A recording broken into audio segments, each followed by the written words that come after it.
All right. Well, hopefully you guys enjoyed this. It's like a really common thing. Little kids will oftentimes look under the dresses of mannequins or other things, really wanting to see, sort of what's under there, right? They will do things with each other, right? Where they want to inspect each other's genitals, see what's in there, what's in those underwear or whatever. It's very much based on curiosity. It's also a lot of times just, imitating things that they've seen on TV. Like here we have this one where the kid says, which one of us is the bird and which one is the bee, right? They're just imitating things that they've seen. They don't know what's going on. They're, sometimes they'll, imitate something they've seen on a movie or something like that. And they don't really know. They're just sort of exploring. It's really important how people respond to this. A lot of times when they see siblings inspecting each other's genitals, they think, oh no, incest. Well, when they're little, and both of them are little, and they're within, just a couple of years of each other's age, it's not that one of them is victimizing the other one. It's curiosity. It's really, really typical. Partners of either sex, you might have somebody sleeping over. It doesn't matter whether they are your same sex or the other sex. It's another person who you can, check things on.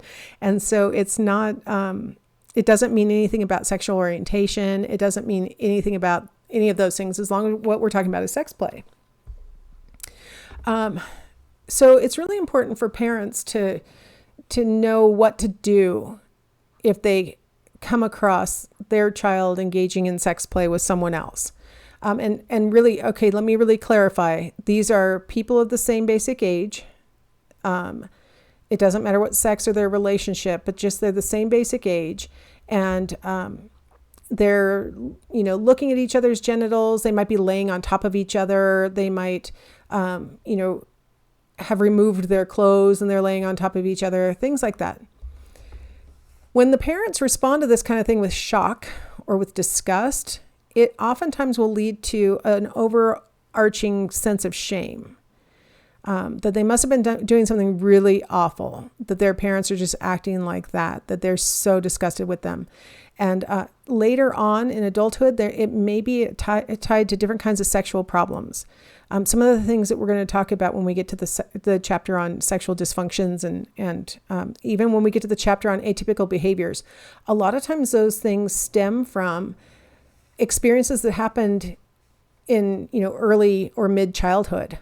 That, an adult gave them the impression that their natural curiosity, that their natural instincts are shameful and bad.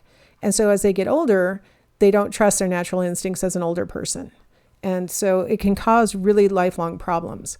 Now, if the parents can stay calm, it's been associated with more positive attitudes in the children as they grow up, especially for female children. They're much less likely to grow up with hang-ups about their sexual curiosity and their sexual behaviors than if their parents, shame them for their natural behaviors. So what would shock look like? What would calm look like? So I'm going to tell you two different stories. The first one was a dad who told me that he came upon his 5-year-old daughter and the 5-year-old little boy who lives down the street. The little boy was over visiting and playing, and the kids were in the bedroom playing with the little girl's toys. And then, oftentimes these stories go, it got really quiet in there. So dad went in to find out what was going on, and discovered both of the kids in a sort of a state of undress. They were checking each other's genitals. He wasn't super specific about whether they were touching each other or not, but he got one glimpse of what was going on, and he grabbed that little boy by his collar and dragged him home and told his parents what a little pervert he is, and he's never to play with his daughter again.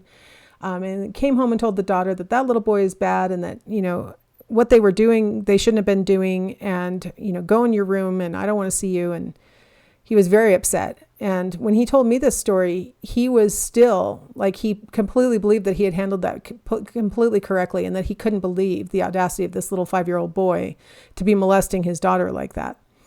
And I asked questions, to try and get at what exactly did you walk in on? And he was pretty vague. From his reactions, I don't think they were doing anything that was beyond sex play. Like there wasn't any kind of, it didn't sound like there was any manipulative behavior that had occurred. Both children were engaged in what he walked in on. It wasn't like one was victimizing the other. They were both engaged in it. I think the guy was kind of showing a little bit of sexism, believing that the little boy is some kind of deviant, that, his pure little girl couldn't have come up with any of these ideas. Long story short, that is not the correct response. I mean, he traumatized 2 little children by that response. And, later on in life, there may be repercussions of that kind of reaction, right? Where the children as adults now are like, when I show any kind of curiosity or any kind of, increased interest in someone or something like that, it may make them feel kind of icky. Like that when I feel these kinds of impulses, I know they're wrong because I've been punished for it before. I can't give you the follow-up on it. It was a one-shot deal for me to have heard that story. So I don't know in the long run how it all worked out. Okay. Now what about calm? What do I mean by calm? Okay. I'll tell you, this is too calm, this story. So, one of my students told me that, she was like 18, maybe 16, something like that. And she had a younger sibling who was 5 or 6.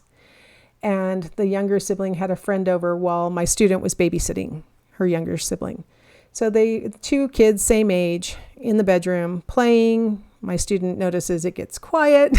She goes into check on them and sees them in some state of, genital inspection of some sort. I don't know, some kind of sex play.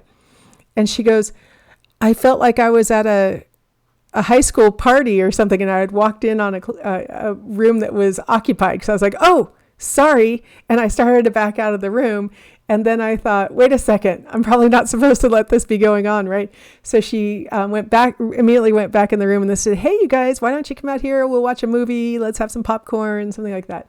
Okay, so her first reaction to back out and say, oh, sorry, that was too calm. That was not the right response. But her follow-up, hey, you guys, let's go out in the living room together and watch a movie. I'll make popcorn. Perfect. Didn't comment on what she walked in on, didn't say anything, didn't shame them. Just, hey, you guys, let's go out in the living room. The kids were like, okay, no problem. She did not put them in a mindset where for the rest of their lives, now they're thinking that what they walked in on was inappropriate behavior necessarily. Like kid curiosity should not necessarily be shamed. I'm glad that she followed up with, why don't you guys come out here? That was the appropriate follow-up. The shutting the door and leaving them alone, not a good idea. I mean, probably nothing bad was going to happen, but it just was like, that's overly calm. That's probably not what you're going for. Now, a lot of times students in class will ask me, well, how do I know if it's what I'm witnessing is victimization versus whether this is just sex play, right? So really what you can, it's hard to say exactly what criteria need to be met. But I'll say if one child is significantly older than the other child, that can be a sign that they might be victimizing.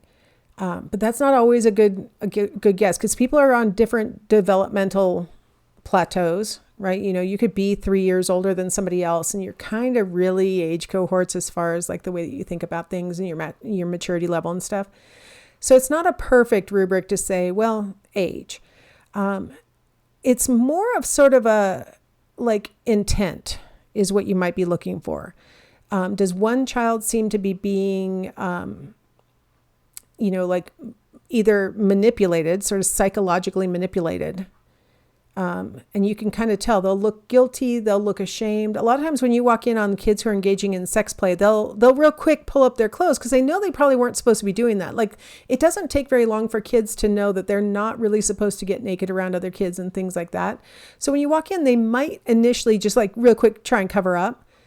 Or they might, you might say, well, they snuck around to the back where they knew I wouldn't be able to see them. And so you might think, well, see, that's a sign of victimization. Well, if they did it together and they both were equally curious, we're talking about sex play. If one seems to be the ringleader and the other seems to not really want to be doing this, that's when we're looking for signs of, victimization.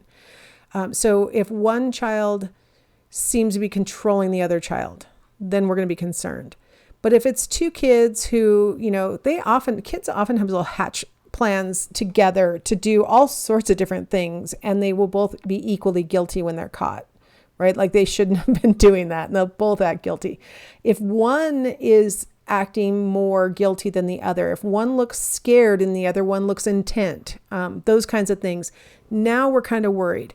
The good news is you might have heard that kids who have been victimized will then in turn victimize other kids. And that is true, that can happen, but it's more common for kids who are victimized to not victimize other kids.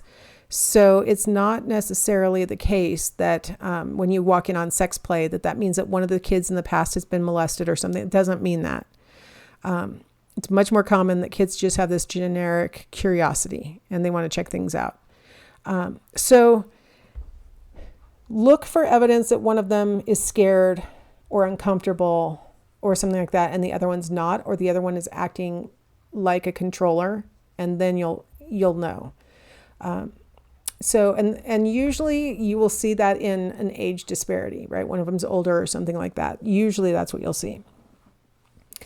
All right. Well, it is time to transition to adolescence because, this is when all this stuff really starts to happen. So in the next segment, we'll come back and we'll talk about puberty and how it manifests itself in boys versus girls. So I will see you guys in the next segment.